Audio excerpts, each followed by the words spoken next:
евроизборите, евровота е по-важен от националния.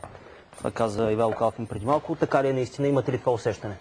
Аз мисля, че и двата вота, и евровота, и парламентарния вод са важни, особено за ситуацията, която в момента се намира България. На фона на световна икономическа криза, на спрените еврофондове, на последните данни от доклада на Европейска комисия, на департамента на САЩ, смятам, че в България нещата трябва да се променят.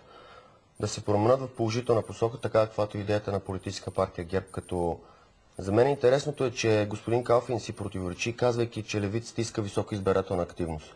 Защо тогава не отговори в прав текст на въпроса какъв процент или какви средства са отделени за кампанията за евроизбори, за кампанията за парламентарни избори, това да накара хората да гласуват?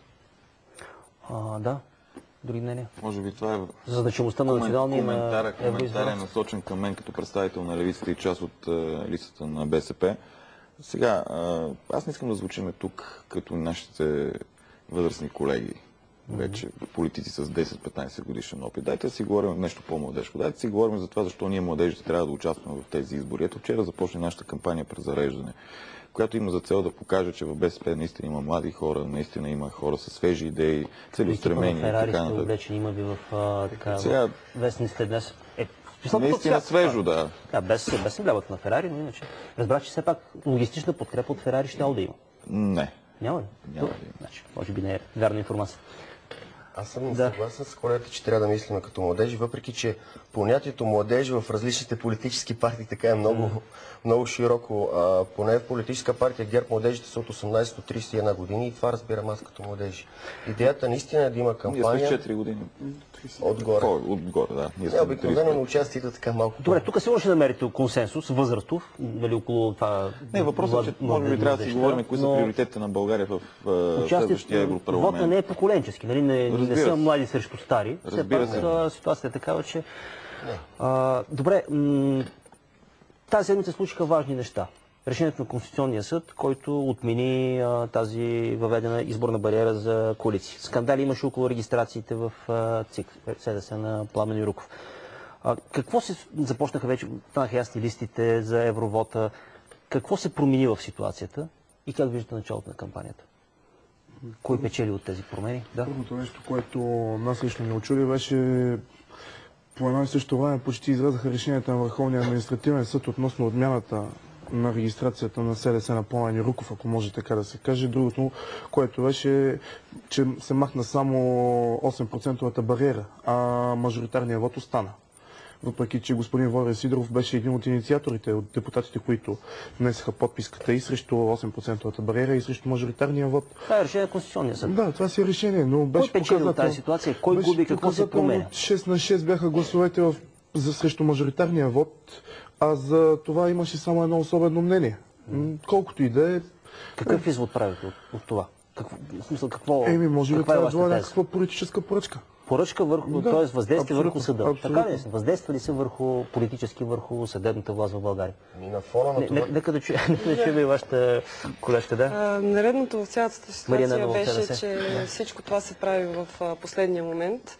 Фактически в решението на Конституционния съд е споменато, че поради фактора време не може да се направи адекватно решение, затова гласовете бяха разделени поравно, нямаше мнозинство. Тоест имало е натиск върху съда. Тоест не е редно такива големи промени в изборното законодателство да се правят в последния момент.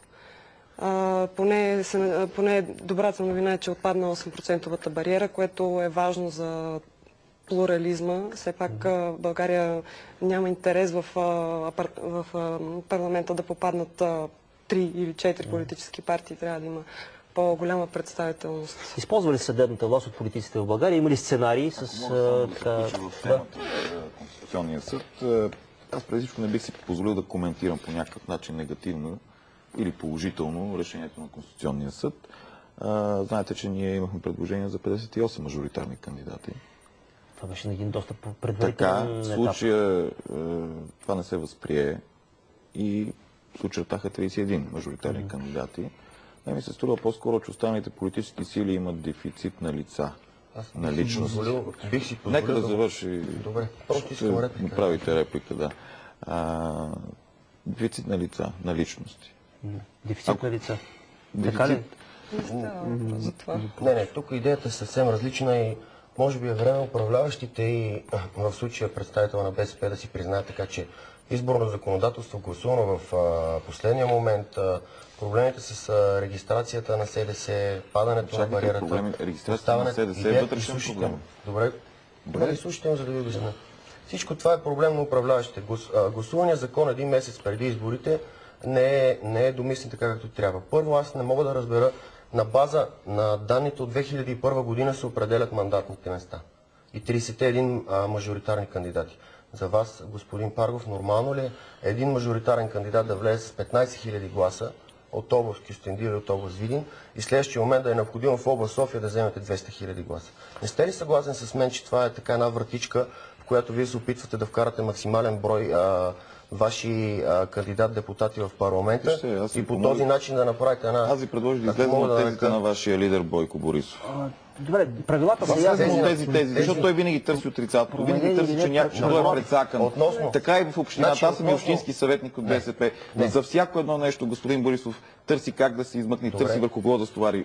Добре, така че правилата са ясни. Ще помоля буквално с по едно-две изречения каква кампания очаквате при тези правила, които сега коментирахме, дали са така в последния, т.е. ясно кога са приети. Имаше санкции от съда за някои от тях, Конституционния съд имам предвид. Каква кампания очаквате? Да. Кампанията на Синята коалиция ще бъде открита на 16-ти, утре, в зала 1 на НДК от 18:30. Всички са поканени. Нашия водач на Евролистата е Надежда Михайлова. Тя каза, че освен за това да насърчи избирателната активност, общо взето ще се го направи това не само с голи приказки, хайде гласувайте, важно е, а с точни, ясни послания. Какво конкретно може да бъде направено за по-доброто представяне и по-добрия имидж на България. Кампанията? Да, кажете. Добре, кампанията на политическа партия Атака стартира на 17 май в Батак, където преди 2 години приключихме нашата кампания за Евровота. Позитивна или каква ще бъде? Значи, нашето мото отново е не на Турция в Европейския съюз. Ние залагаме на това, просто ние държим на християнски ценности, държим на националните интереси, държим на добруването на българина. Ще заложим отново на нашите евродепутати, които в момента не представляват в Европейския парламент, както и на изключително нови и млади лица. Ще видите, че листата на партия Атака ще бъде с най-младите личности. Другото, което мога да спомена, все пак залагаме на тези, защото те са си доказали работата в Европейския парламент. Защото за разлика от представителите на ГЕРБ, които в 85% от случаите има статистика, гласуват заедно с представителите на ДПС и БСП, нашите не са така. Предполагам, че показателно за работата беше и това, че Европейската комисия след сега затварянето на ЕЦ. Да, предлагам вие и след това аз. Заповядайте. Защо? Давам Нали искате да завършите? Разберете, защото аз ще взема думата и ще завърша аз.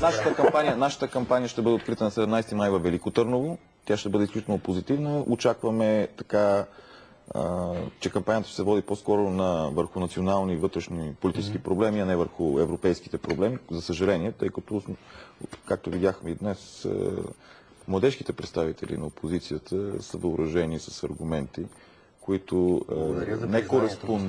не кореспондират с европейския вод. Тоест вътрешната политика измества европейските теми. Вашата кампания така ли ще бъде? Ще бъде ли позитивна, ще бъде ли доминирана от нашите теми? Винаги е била позитивна.